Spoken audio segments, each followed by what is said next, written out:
Welcome back, ladies and gentlemen. It's the I think 17th of February today. I don't know if you can hear the birds singing. Since lockdown, with less traffic on the street, it's really good. You come out and that's all you can hear is bird song.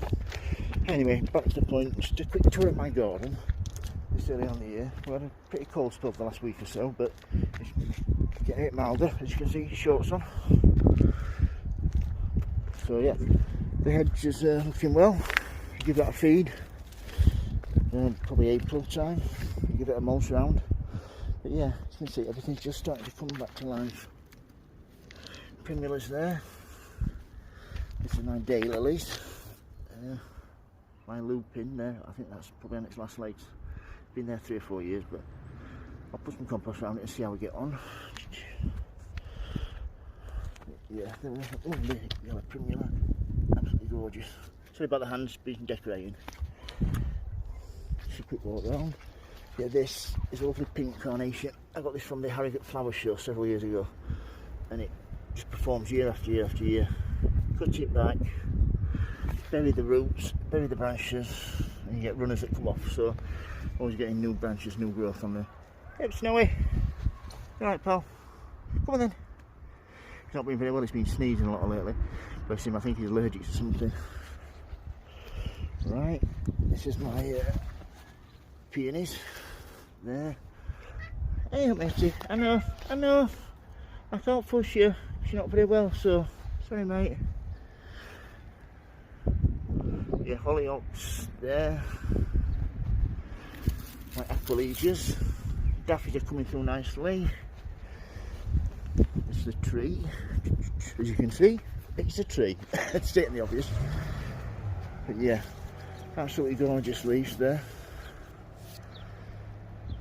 Just bought it. This is my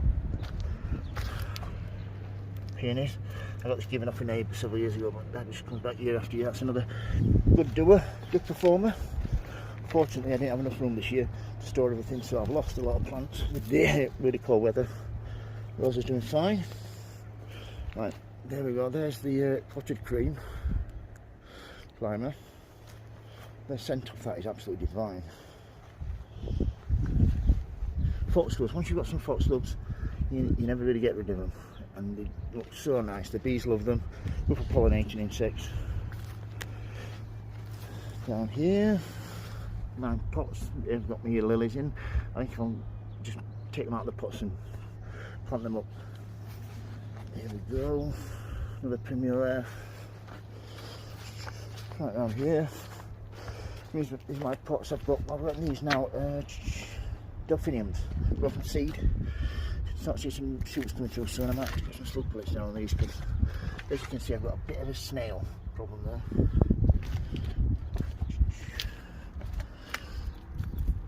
Any shoots? No new shoots yet. Oh, nope, not yet. Will be soon. This is my penstemon. It's a blue one. I've taken several cuttings off that, which I've all taken. Right, here we go. Pots. And these are my primulas. Everything needs taking out of these pots, or putting on the compost heap once I get a compost heap. These are my primulas. These need feeding. But yeah, got some little flowers on there. So they'll look nice when they're done. Then I can plant this of caught really well with the frost, and that's what I call a foxglove. That is growing where my clematis is growing, so clematis I've cut back and it's growing really well. Nice and going through there. Same with this one. So yeah, that's a quick tour around my garden. Hope you enjoyed it, and hopefully we get a bit of warm weather this week coming. I can post some more videos. Thank you very much for watching, everybody. Please keep safe. Remember, happy sowing, happy growing. Thank you for watching. Bye.